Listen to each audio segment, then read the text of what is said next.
Thank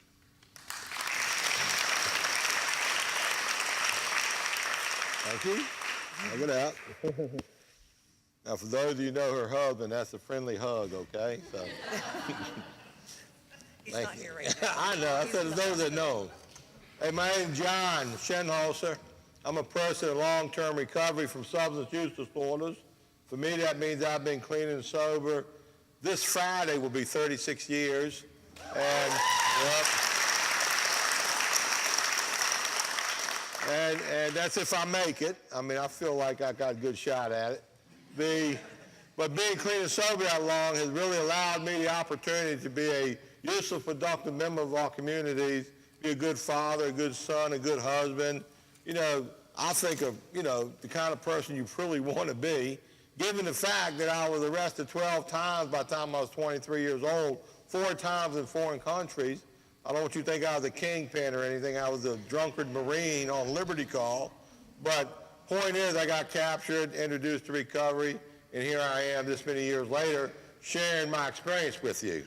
Now, I realize it's hard to share an experience of that many years in just a short 3-4 hours. You know, you could laugh, I've only got 45 minutes, but I'm going to do the best I can. I can't thank the superintendent enough, Ms. Johnson, for allowing us in here, me and my recovering friends. Followed Up Ministry for bringing me all the way from Richmond, Virginia to share my message of hope. Well, that's what I share, is a message of hope. And my road dog, David Rook, over there, keeping me off of drugs during this trip. I appreciate that.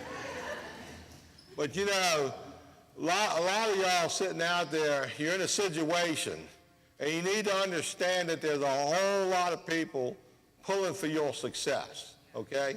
You have a staff up in here, you have a company in here, the Salvation Army in here, they're doing their best to see to it you get the hope I'm going to talk about.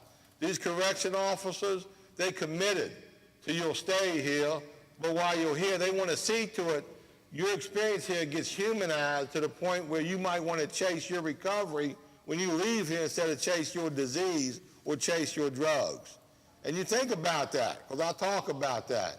See, on August 10th, 1982, you know, the colonel, I was in the Marine Corps, and the colonel told me, and these are probably the exact sentence, said, boy, you got a problem. Okay, now you got 2 choices. You can go to the brig, or you can go to rehab. And I mentioned I'd been arrested 12 times, right? So there's 2 things I knew about the brig, okay? One is the food sucks, and the women are fake. So I'm going to rehab. And I did not realize I was a sick person that needed to get well. I thought up until that point I was a bad person that had no hope. And here I go using that hope word again, okay? So when I was a little boy, I grew up in a situation that wasn't pretty. I got 7 siblings. My mama had 8 children by the time she was 27. My daddy, you know, he was a blackout drinker, so I never knew what father I was going to get that day. Was it going to be the nice, kind father that loved his children, or was it going to be the blackout drunk that was going to, you know, basically abuse us? So I had a lot of mixed emotions growing up, but one thing I was certain of as a young boy, when I got high for the first time, and my first get high was alcohol, I thought to myself, I have failed my calling. I know why I'm alive. This stuff is awesome. And up until that first high, people told me, stay away from it, it's bad for you. Drugs are bad, alcohol is bad. I got high, and I'm thinking, are you kidding me? This is great. Who wouldn't want this? You lie. You know, so authority, they're liars. Parents, they're liars. Police, they're liars with a gun. I mean, so I chased getting high. Getting high was my escape from reality. My reality sucked. You know, I felt like I was a prisoner, a hostage on earth. So I got high every chance I could.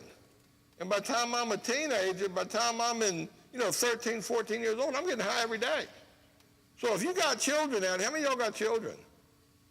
Well, if you got a 13-year-old at the house, you know, think about it. You know, I was getting high every day at 13 years old, some type of get high. And, you know, and to be honest with you, I really didn't, my only problem was how I was going to get more. Truth is, that's all I could think about. I like to get high, I want to get more. Now, I was not raised to be a gangbanger, a thug, or any of that stuff. I mean, my mama sent me to Catholic schools and Catholic churches, and I was raised to know right from wrong. But what I was raised with and what I was living in was two different things. And I did not mean to be a no-good, rotten newcomer ending up in the Marine Corps rehab at age 23. That wasn't my story. Matter of fact, in second grade, I can remember, Sister Raphael asked me, what do you want to be when you grow up? Hell, I want to be the president. Who don't want to be the president, Even though they just shot President Kennedy, I still want to be the president, But as time went by, all my hopes and dreams went away. So, when I was 21 years old, I'm homeless. I'm in an apartment basement in Denver, Colorado, 3 weeks past my rent, basically. Early one morning, I'm standing on a street corner. What am I going to do with my life? I'm stinking of urine because I just urined on myself that night. I got really nowhere to go, nothing to do. I'm 21. I've had a good run up to 21. I'm a very industrious person. I mean, I'm a painter and a wallpaper hanger by trade, made a lot of money, but I could never, back in the late 70s, I could make $10,000 in a week. Next time you go to Google that number. What's $10,000 worth in 1978 dollars? That's $35,000 in today money. I used to make that legally and honestly. I'd get that money on a Friday, I'd be broke on a Monday. No matter what amount of money I ever made, 48 hours was the maximum amount of time I could keep money on me. Whether it be $10,000 or $10 or $200, I couldn't go past 48 hours. I was going to be broke and wondering what happened. Anyways, I see a Navy recruiting poster. It's not just a job, it's an adventure. I said, light bulb goes off, I cross the street to join the Navy. January 16, 1980. Only one in there that early in the morning was a Marine recruiter. That's how I ended up in boot camp on January 18th, 1980. You could do that back then. You could get a whim up your butt on one day on a Wednesday and be in boot camp on Friday. Now, they might have stopped that practice after I got in. But even in boot camp, I remember in boot camp, they gave me a piece of paper saying I was above average in intelligence. We think we're smart, right? We're not. How many of y'all are idiots? Not one hand goes up, and it shouldn't go up because we are not idiots. We are slick, smart, clever people. You put me in an attic with a room full of addicts and a room full of MIT folks, addicts are going to win every time, hands down. Especially if it comes to BS and, public relations techniques. But they told me if I extend for a year in the Marine Corps, you can pick any job you want. And they gave me this beautiful list. Now, prior to them giving me this list in boot camp, I'm thinking how I can get out of this place. I hate this place. Think about it. You go from getting high every day to Marine Corps boot camp. All I'm thinking is, how do I get out of this spot? I done made a big mistake. Well, they gave me this list of paper, and I can distinctly recall I'm going to jump off a second-story ledge and break my leg, so they got to get me out of here. And I'm on my way to do that, and I hear the drill instructor yell my name, Shinholser! And I'm thinking, what the heck? How could he possibly know I'm getting ready to jump off a leg? I didn't tell nobody. But that's when they told me if I extend for a year, I can have any job I want. I looked down that job list. Aircraft mechanic, sheet metal mechanic, all these great technical jobs, computer operator. I mean, computer operator in 1980 could have been a big career. All the way, the last thing on that list and the last word over to the right, the very last word on this list of paper, all the way down was field radio operator, and that word, Hawaii. Oh, yeah. Hula dancers and Hawaiian reefer. Here I come. And I swear I signed up, I extended for a year in boot camp. I walked out of that drill instructor's hut, and I thought to myself, scratched my head, did I just do what I think I did? And off to Hawaii I go after boot camp. Now, I'm going to tell you something. You can run, but you can't hide. At the end of boot camp, you know what happens after 3 months of boot camp? They give you 3 months' pay. Oh, yeah. I'm going to go downtown San Diego one night, just a few beers before I go to Hawaii. Man, I came to in a cheap motel room, flat broke, stinking of urine once again, a room full of drunk, passed out Marines and ladies we done met along the way. It wasn't pretty. I couldn't find my clothes that morning. I didn't know where they were. But all I know is off to Hawaii I go, nothing changes. Fast forward 2.5 years, I'm in treatment. And that's how my using went. No matter what I use, one too many, 1,000 never enough. Outcomes always the same, jails, institutions, and near-death experiences. And here I am, 23 years old, broke, tore up, everything I personally own you could fit into a grocery bag, and I'm listening to a bunch of people tell me I'm not a bad person, I'm a sick person. I have an illness. It's called addiction. Fatal, incurable, and progressive. And anybody who has it, the ends are always the same, jails, institutions, and death. However, you can recover.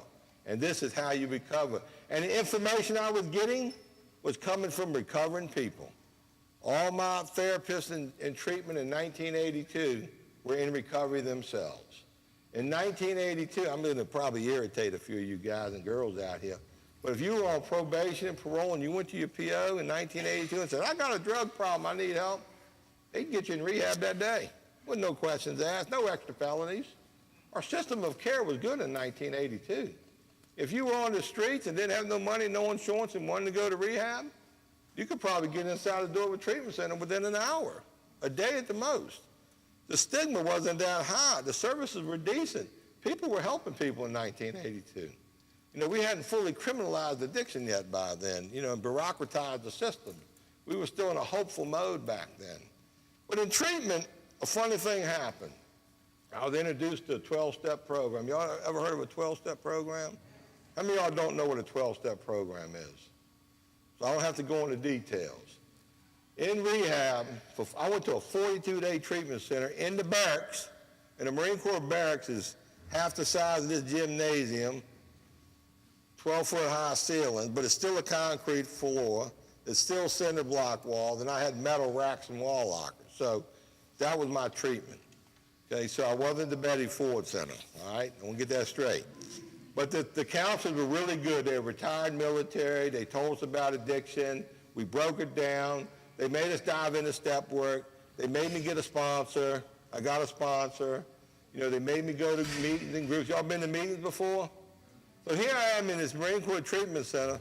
I'm in love with the Get High, and it just dawned on me that all my problems are associated with the love of my life, the Get High. I got a problem, because getting high is the solution to all my problems. And I'm finding out, I get this sponsor and I start working these steps. But let me tell you what got me to my steps. You ever heard recovery is the program of attraction, not promotion? You ever heard that? They say that a lot in 12-step meetings. I'm in a meeting one night. I'm probably 3-4 weeks clean at this time, and I don't know what I'm going to do. This is horrible. I'm sitting here finding out I got this terrible disease. There's no way I'm going to get out alive. I don't want to give up getting high. I don't know what to do. And this big old fat white guy like me is sitting there telling a story, right? And I'm sitting there 23 years old listening to this old guy talking. And he said, if you want what we have and are willing to do what we do, you'll get what we get. And about that time, I'm looking around the room and he's saying this, okay? And I can see through this room, and I can see in the parking lot, and I can see nice cars, and I can see well-dressed people. And, man, I see some nice-looking girls, So I'm sitting there thinking that a light bulb goes off. That's it. I just got my hope shot. I hope I can get a girl, without having to pay for it. I hope I can get that nice car. I hope I can get out of the Marine Corps and get a real career. All of a sudden it dawned on me that I might get what these people have. So I went up to that speaker after the meeting. I said, I'm all in. Let's get started. He said, fine. He introduced me to some people. I got a sponsor. We started working the steps. And in 1982, we worked our steps expeditiously as possible. We didn't cheat, lie, or steal. We did them right. We wrote them out. We shared them with our sponsor. And I did step 1 in my first month in recovery. I did step 2 in my second month. And in the first step, I realized one's too many, 1,000 never enough. And my life is unmanageable. And my whole life was sitting around thinking of ways to get more. Step 2, I realized, step 2 was probably the only time you'll hear me say a cuss word here. But step 2 was like my oh shit step. It was like, oh shit. You mean I'm insane? I'm crazy? I'm nuts? Because all I can think about is getting high, and it's going to lead me to jail, institution, and death? Think about it. If getting high is the solution to your problem, then you know it's jail, institution, and death, and you want to do it or do it anyways, that's insanity. Trust me what I'm saying. I would bet money, a lot of you, this ain't your first rodeo with the Alaska Department of Correction. I would bet money many of you have had a PO for quite a while. I would bet many of you, your judge knows who you are. And if your judge knows who you are, you might be an addict, okay? And when you come to an institution and it's like a homecoming, you're an addict, all right? Trust me on this. So, in the second step, here's the scary part. The scary part was by this time I was learning how not to use, because using, we get an obsession to use, and an obsession will turn into a compulsion every time. Think about it. If you sit around and think about, I want to get high, I'm going to get high, blah, blah, blah, you end up using. So here I am in the second step. I'm realizing the only way I can not use is talk about it. And to make matters worse, I got to talk to other people like me?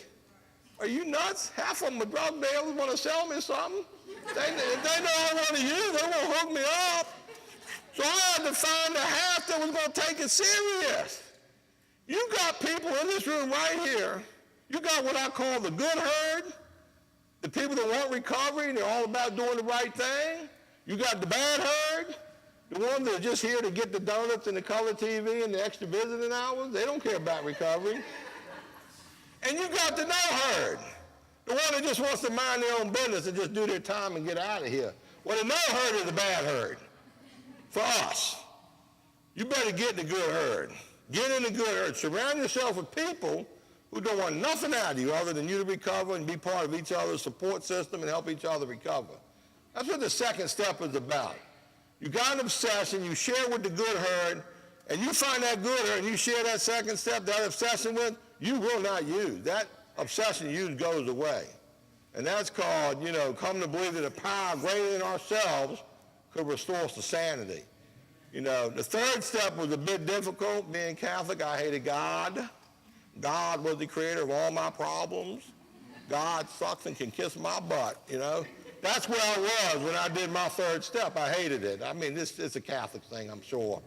But one thing I was certain of, I ruined my will in my life. My will was to get high and get more as often as possible. So I personally, in charge of my life, I ruined it. So I had a good sponsor at the time, and he explained to me that, look, the God of your understanding, you can create the God of your understanding. First thing you got to come to grip with is a God, and you ain't it. I was disappointed to find out I want God, but I ain't God. And the God of your understanding doesn't want me to use drugs and be a good boy. Don't hurt nobody. So here I can have a God that's kind, gentle, loving, doesn't want me to hurt myself or hurt other people. I can work with that.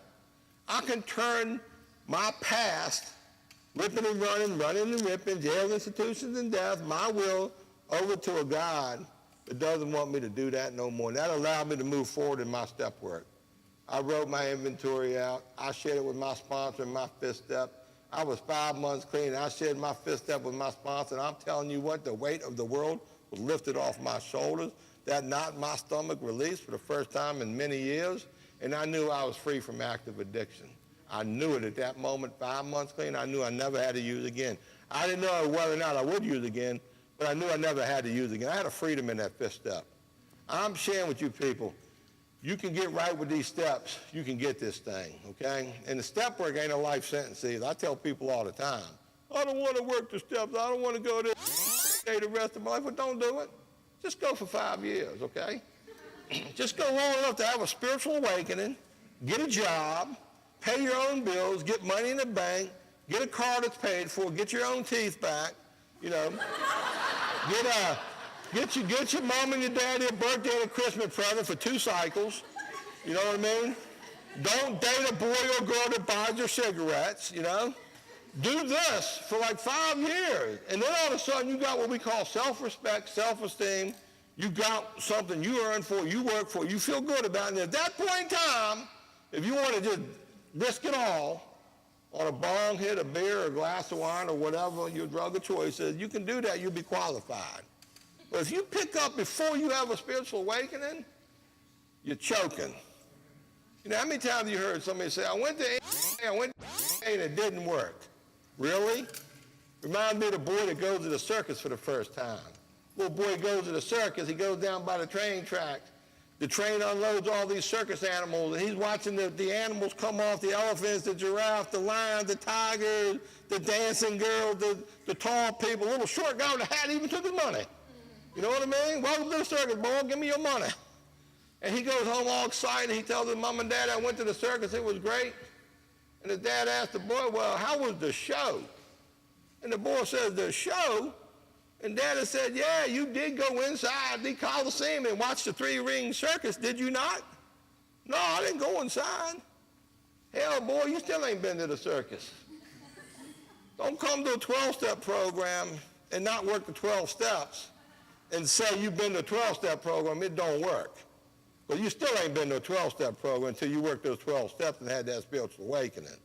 Let me just throw that out there for you people.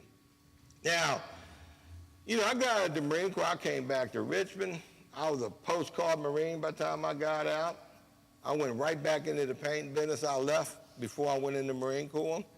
Within years, few short years, I'm doing over $1 million a year worth of business, 25 painters, 7 trucks. I'm buying houses. I'm going to meetings. I'm doing service work. Everything they told me, they were right on the money. You stay clean. You chase your recovery like you chase your drugs. You do the right thing. You listen to those steps and traditions you see in these meetings, your life will get good. Man, and they were right. Man, I got a girl I met in, don't want to break man and them on what fellowship I go to, but I met a girl in She had over 5 years clean. We fell in love. We got married. This was great, man. I mean, life is good. I did a paint job one day. I couldn't believe it. What's the most money you ever made selling drugs? You know, most people on a good day, you might make $1,000, $2,000 unless you're a big-time drug dealer, okay? I did a paint job one day. I couldn't believe it. I cleared $14,000 in one day. And I'm thinking to myself, I have arrived. This is like, I can retire now. Now, I want to point out that was the best day of my whole career ever. But the point was, you can make a lot of money in recovery. If you want a nice career, a job, you want to do well, you can do it. I drive down the road, the blue light's going in, I don't get affected. Matter of fact, not long ago, I'm going down a highway, I go over a hill, and boom, it must have been 100 squad cars with lights on. What do they call that, a road trap, a DUI trap? And they're lined up on both sides. I'll pull up, I'll put my window down. There's a little recruit out there, wannabe John Wayne, Popo, or whatever. License, registration. I give it to him. He said, where you coming from? I looked at him, I said, north. He looked at me funny. He said, where you going? I said, south. If I'm coming from there, I'm going south. And the sergeant behind him bust up laughing, man. I can be free. I don't have to act like I'm doing nothing wrong. He walked around my car. He saw my political action committee, bumper stickers. He knew that I knew every sheriff within 200 miles. And, he thanked me, and on my way I go. I don't fear police. They're my friends today. I don't have that problem I used to have. I go in the courtroom, judges, prosecutors, parole officers, I irritate them, but they know they ain't got to worry about me breaking the law. Life was really good. I was 13 years clean. Man, one day out of nowhere, my wife comes home and dumps me. Boom, I don't love you, I'm leaving, this is what's going to cost you. It broke my heart. We had a small child together. I cried for 2 straight weeks. I couldn't believe a human being could go through so much pain. I didn't know how I was going to get through it, to be honest with you. It was devastating. For 13 straight years, I did what I was told. I blocked and tackled. I suited up. I showed up. I did the steps. I helped people. I created a nice living for myself, my family, and then to have that happen to me with no warning. And this is a woman I love dearly more than life itself. We never had 2 arguments in the whole time we were married. I just couldn't believe this was happening. Well, I probably would have died if it weren't for the fellowship. My friends in recovery took watches on me, made sure I got through this period. And I'll be honest with you, I did not, the thought of using didn't cross my mind. I didn't feel like I needed to take a drink or do a drug. I honestly thought about shooting her, though, every 5 minutes of every day. I mean, homicide was on the brain. That was hard to avoid that thought. Point is, as time goes by, healing happens. You know, a couple years down the road, I meet another girl, I'm going to a convention, mind my own business, and, that's when God puts somebody in your way. When a door shuts, a window opens. During this process, I experienced a bankruptcy.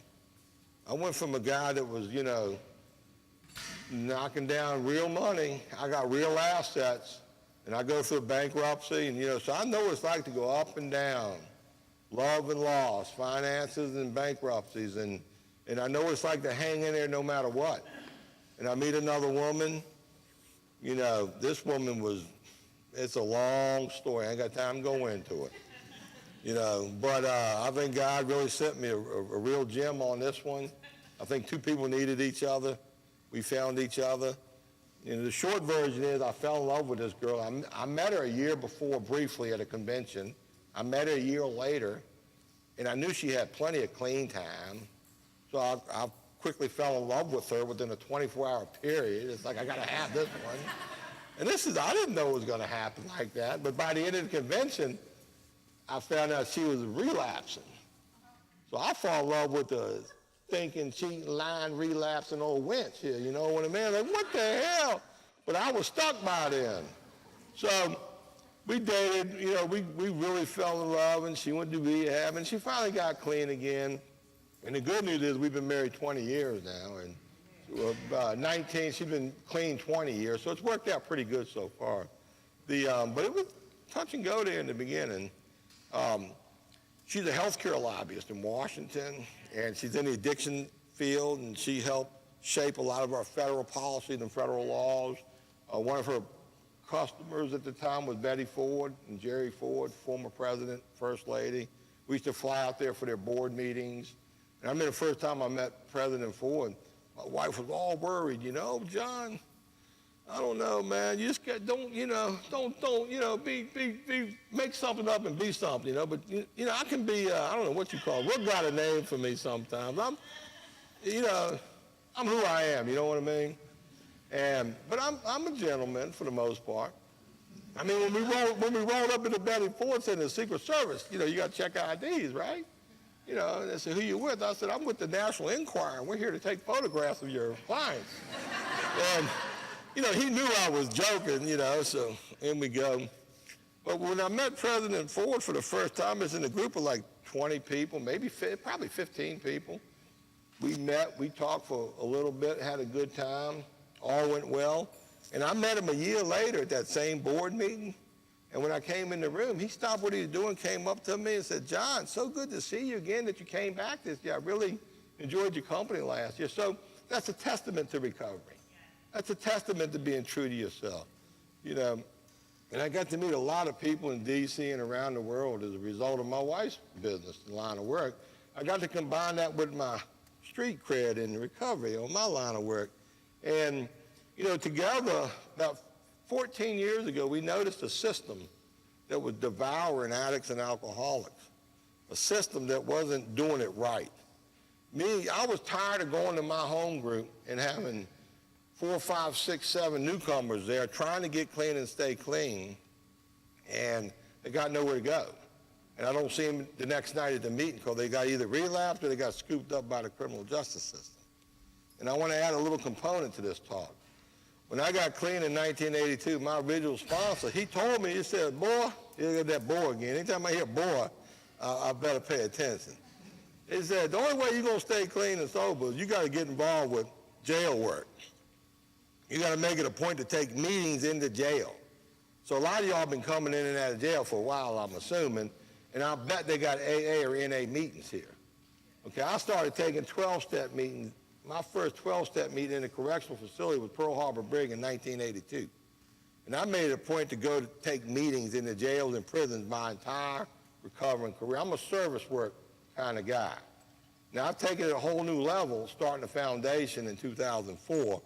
I'm getting ready to tell you that story. But my point here is I've been coming to jails and prisons, making that contact, one addict, sharing a message of hope with other addicts. And the real message is that you can stop using drugs. You can lose that desire to use drugs. You can find a new way to live. Because I'm telling you, I was that addict that thought about using every day. I did not think I could go any length of period without using, especially if it's put in front of me. But I worked through that period. I worked those steps. I got in the middle of a recovery herd. And somewhere throughout that process, I lost that desire to get high. My best day getting high was that good. Are you hearing me? That good. My best day getting high. I was in Pattaya Beach, Thailand, smoking Thai sticks laced with opium, drinking liquor, smoking other weed, taking acid, and I had a bunch of hookers I couldn't do nothing with. Okay? That was my best day high. You hear me? All right. My average day in recovery is that good. I want you to understand what I'm saying right now. Best day high, that good. Average day in recovery, this good. But it takes a little bit of time to get there. There's a dash in between clean date and find a new way to live date. And I found that new way to live. I'll probably be honest with you, 3-4 years clean, I really found that new way to live. So I've been living that recovery get high over 30 years right now. You want that to be your story, I promise you, okay? And I'm also going to add, you're going to get what you get when you do what you do. If you do active addiction-related stuff, you're going to get active addiction-related results. If you do recovery-related stuff, you're going to get recovery-related results. And you won't be disappointed. 100% of people I know that relapse regret it. They don't like it. 100% of the people stay clean. Guess what? They don't regret it. They like staying clean. Like the Twinkie and the cow pie. You know what a cow pie is? Use your imagination. I've already used my one cuss word up. And it happens to be the same word I used before, cow pie, and that word I said earlier. You got Twinkie in one hand, cow pie drug use. Twinkie recovery. Cow pie, drug use. Twinkie, recovery. Remember that. Y'all gonna wreck your brains tonight thinking about that. I know you will. There ain't no Twinkie covered cow pie out there. It's one or the other. So here I am. We started an organization 14 years ago to help addicts. And where can you find the most addicts that need the most help? In the yellow jumpsuit, you nailed it. So I started banging on doors of our local jails. Hey, you got to let me in there. You got what I need. Matter of fact, one of our local sheriffs, Sheriff Wade, he created a therapeutic community in the jail probably 18 years ago. You walk in, he was the first guy I knew to figure it out. Anybody want recovery, put them in the same section. Get them separated from the rest of the jail. He took me in there, I saw that, and I went, wow, this is exactly what we need. So I was busting his door down to get in there regularly. He said, he got a lot of inmates in that jail. I got 1,500 inmates trying to get out and this one guy trying to get in. And we spread to other jails. We got other jails agreeing to put the people that want to recover in the same unit, the same tier. And they made a mistake along the way. They let me start collecting data and keeping science, tracking it. I had a young lady do her PhD dissertation on one of our jail programs. We reduced recidivism by 19% in this particular jail. We saved the taxpayers, the city of Richmond, $8 million in 3 years doing this jail program. We just did another jail program. If you go through this Pamunkey Regional Jail, 56% of you will recidivate after 2 years if you don't go to no program. But if you come through our program, only 31% recidivate. That's a huge reduction in recidivism. These jail programs work. These prison programs work. We take it to a whole new level when the recovering community, when the authentic recovering people, those people on that wall, And that Salvation Army people, when those folks in recovery, when we're allowed to come in here and make that connection, it's like we're on steroids now. Well, we're not sober living. You get out of here, you got nowhere to go. You can come to our reentry, our sober living. We'll hook you up. You want a relationship? We'll get you one of them too, guaranteed. we got the ultimate relationship spot. It's called the Smoke Shack, man. More relationships are born at that Smoke Shack than any college campus in America or bar. But what do we want? We want a living wage job. We want a good quality relationship. We want to be with our kids, with our families. We want hope. We are hope dealers. Those people on that wall are hope dealers. Okay, you want to run with dope dealers? That's your business. You want hope dealers? That's our business. We will give you an opportunity to get up and move on. And a lot of you got kids. Come on, think about it. Who's going to be the best parent for your children? As long as you're in recovery doing good, you will be the best parent for the most part. You want to be the best parent. You know, I got a 26-year-old daughter right now.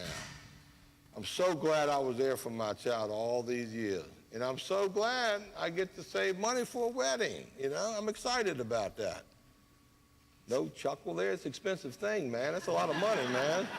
My wife gives me a cup, father of the bride, scan here. What? I'm supposed to drink coffee out of that every day? Nuts. Anyways, you guys, me and my wife, we started a foundation to help addicts. I left my lucrative career that I love dearly, that I'm on the cover of the American Paint Contractor magazine twice. I mean, I am the man when it comes to painting and wallpaper and contracting. I mean, and I like it, but I leave that to go help newcomers that a lot of them don't want to be helped. Yeah. You know, I mean, it's hard helping newcomers. But we are uniquely qualified to help you people. Yeah. And when we work together with correction superintendents and reentry organizations and other agencies, that when we work together, we create a great and awesome product. Yeah. None of us can do this stuff alone.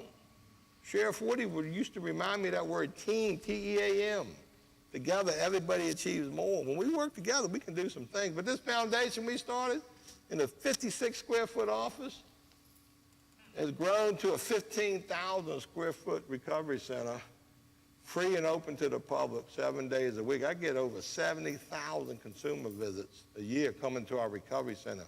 We have 180 sober beds, reentry beds. We're in several different jails, our own jail programs that we create these great recidivism reducing results in. We go down to the State House and advocate with good policy, good laws. We go to Washington. I met these ladies in Washington marching on the mall, going to the White House, marching, saying we need better policies. We need support for what we do. Now, I want to back up on your disease for a minute. You people, if you're an addict, I want you to understand something. Your disease is bigger than you and more powerful than you. Technically, you're mentally ill, okay? You don't have to like it, but you need to accept the fact you are mentally ill. It's like type 1 diabetes. You need that insulin or you're going to die. It's like hereditary hypertension. You need blood pressure medication or you're going to have a stroke. It's like the hereditary asthmatic in the gene. Do your asthma. If you're an addict, it's a mental illness. And what makes it a mental illness, you know daggone good and well not to take that first fixed pill or drink, but yet you do it anyways. And it results in jails, institutions, and death. But yet you don't want to believe that. You ever known a schizophrenia that should have taken their meds? We all know one, don't we? It's easy for us to point at that person and say, man, you're schizophrenia. When you're off your medication, it's very clear and obvious to everybody. You need to take your meds. Well, guess what? You guys, you're mentally ill, and if you're not taking your meds, and what your meds look like, don't use no matter what, attend meeting, get in the good herd, change your people, places, and things. If you're not doing that, you probably won't go far. And some of you know exactly what I'm talking about. I don't have to look in the mirror every day and wonder whether or not I'm mentally ill. I know it. It hasn't gone nowhere. I'm like that duck they took out of water 36 years ago. I'm still a duck, okay? My feathers are still there. I still quack. I'm a duck. I'm not a dog. I'm a duck. Get that in your head. Now, we got a lot of work to do. I'm going to tell you something else, too. You know what? Nelson Mandela, 28 years in prison for no better reason than being black. He got out of prison. He said, man, I can go back where I come from, re-up with the boys, or I can do something different. And the man changed the world. Nobel Peace Prize winner. Got his own nuclear weapons. Went from prison to his own nukes. That ain't bad, okay? Martin Luther King. We all heard of him, right? He said, something's got to change. He didn't wait around. He went out there and he made it happen. And he got the 1965 Civil Rights Act signed that brought a lot of change. Mother Teresa goes to India, little short. She wasn't even 4 feet tall. She started the world's largest charity hospital the world's ever known. You know, each and every one of you, it's your personal responsibility to not chase your recovery and be the person your creator wants you to be. And it ain't sitting in a yellow jumpsuit up here at Eagle Creek, whatever the name of this facility is. You know, stop coming back here. And don't go back to your neighborhood and sell drugs. Bad idea. Why would you want to give that little 8-year, 9-year-old, 10-year-old boy or girl their first drug knowing that could be the one that kills them, puts them on the road you're on? Why would you do that? Because you can? For the money? Why would you do that? Stop that. Drug dealing has got to stop. Stop being disruptive. Let people around you recover.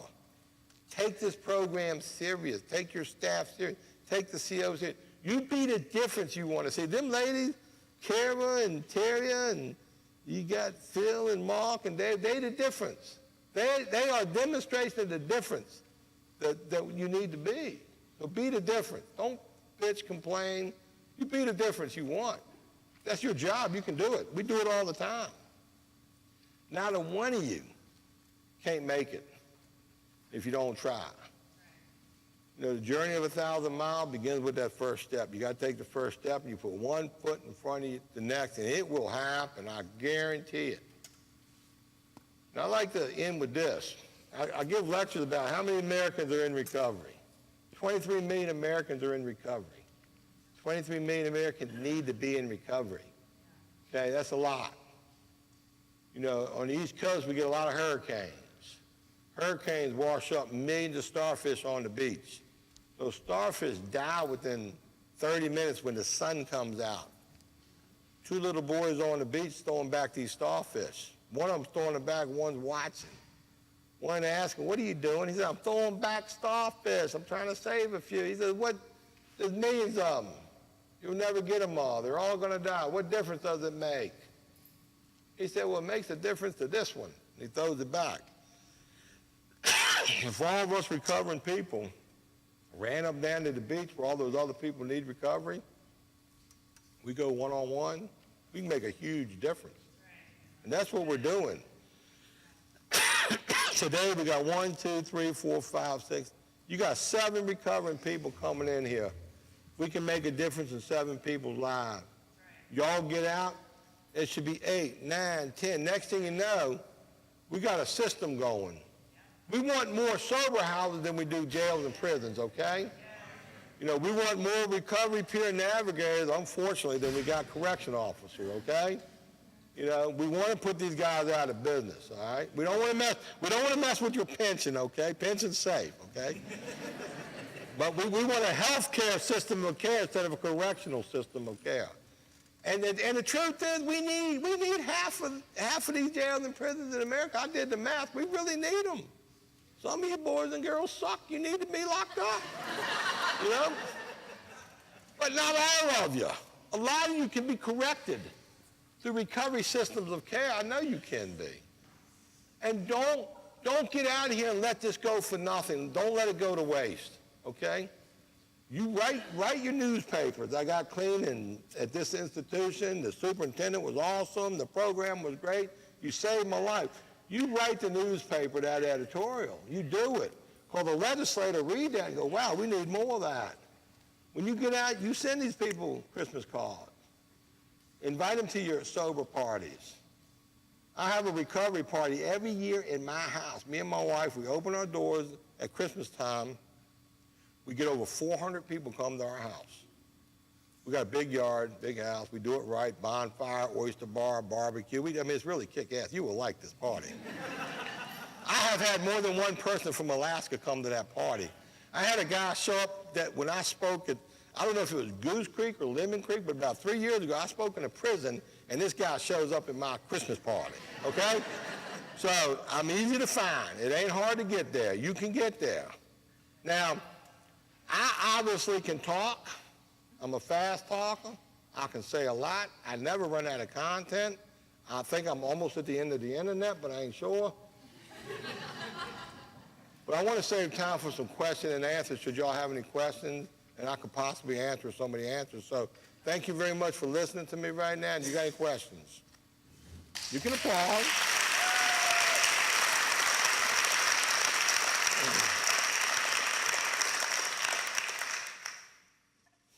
Got room on the plane? Yes, sir. It's simple.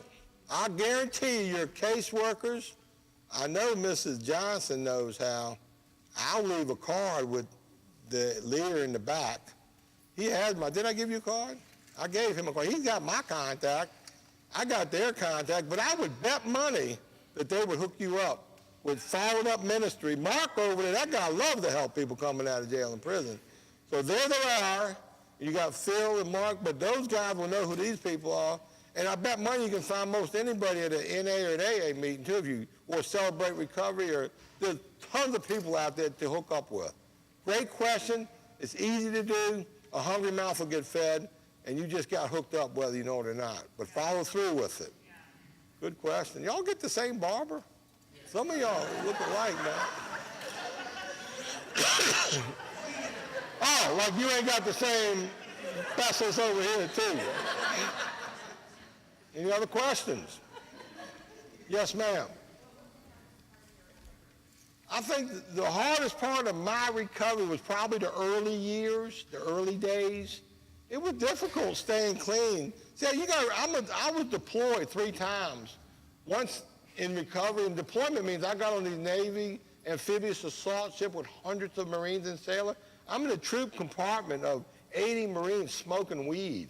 Hawaiian pot, too, not that chicken stuff you get out of Mexico. This is real pot. And I love weed. So I had to sit there and watch people get high and not do it. That was hard. And I had to go on Liberty Call and watch all my Marine friends get drunk in bars. And, I had to sit there. So that was difficult, but I got through it. I chased my meetings. Everywhere I went to a meeting.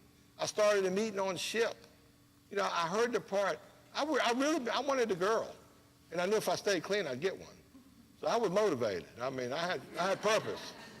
I don't know about you guys. You might like what you're dating right now, but I wanted that side, But it was different. It ain't easy. You know what I mean? It's not easy. That's why we're in jail, in prison.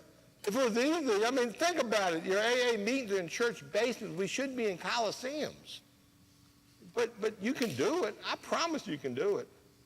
You're doing it now. The proof's in the pudding. But that was my hardest part, Once you break through that toxic piece in the brain, that obsession, it gets so simple after that.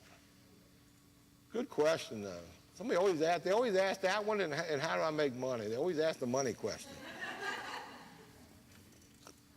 Anything else? Yes, ma'am.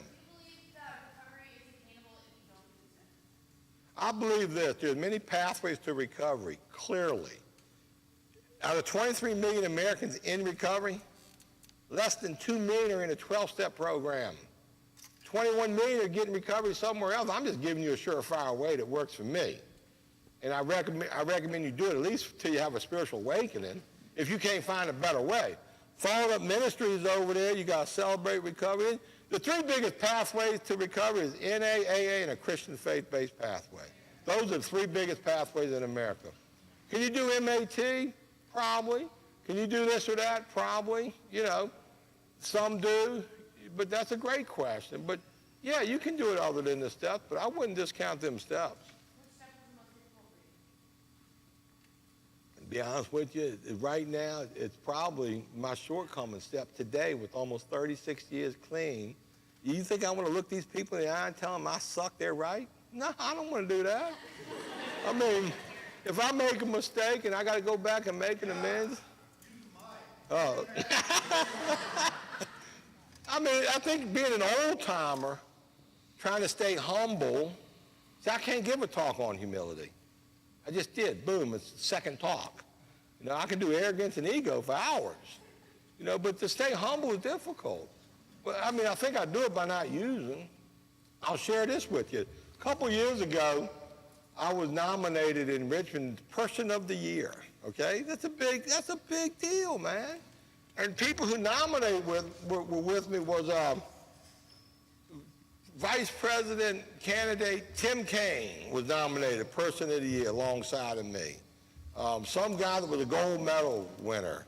Another person, a state Supreme Court, Superior Court Justice. I mean, I'm in here with all these great people, and then they have me nominated the recovery guy, Person of the Year. And they asked me, what is a bucket list item? They interview you, they run it in the paper. You know, everybody gets interviewed. What's your bucket list item? Well, the truth is it was a week at the Playboy Mansion, but that ain't never gonna happen. So I said, well, I'm currently going across America. I want to speak in all 50 states in a correctional facility. Now, I've been to Alaska. I've spoken here before, so I can't count this one. Friday, I'm speaking in a correctional facility in Wisconsin. I can't count that one either because I've been to Wisconsin before. But I've been to like 29 different states right now. So I'm a hope dealer. If I can deal hope, I'm happy. We said a prayer in the back before we started. Basically, we asked God to come into this room today and let God's will be done, not mine. And I'll mix my will with God's all the time. I mean, I'm that bad. But I'll be honest, I just want nothing more than people to experience what I've experienced. That's important to me. Because I think and that's why we come down here one-on-one trying to rescue people, basically. I stay clean, you get a shot at clean time, and that's what you want. Hope that helps you. Anything else? Now they got water? Y'all had enough? They let you take cigarette breaks? How's the coffee? We good? That's it? Party's over? Well, thank you very much for having me today. I appreciate coming out.